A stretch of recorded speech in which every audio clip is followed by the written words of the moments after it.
Akses Jalan Suluban Bungkulan yang berada di Desa Seraya Barat Karangasem mengalami kerusakan yang cukup parah.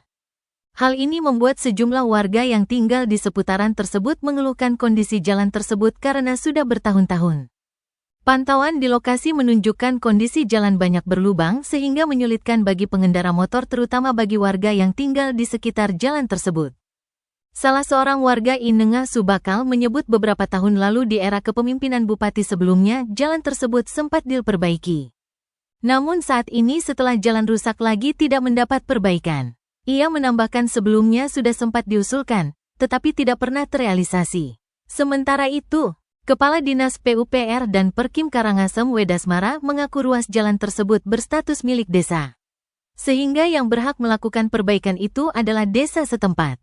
Sementara untuk jalan yang berstatus kabupaten, Karangasem menyisakan 383,55 km mengalami rusak sedang hingga berat. Itu tersebar hampir di seluruh kecamatan yang ada di Gumilahar.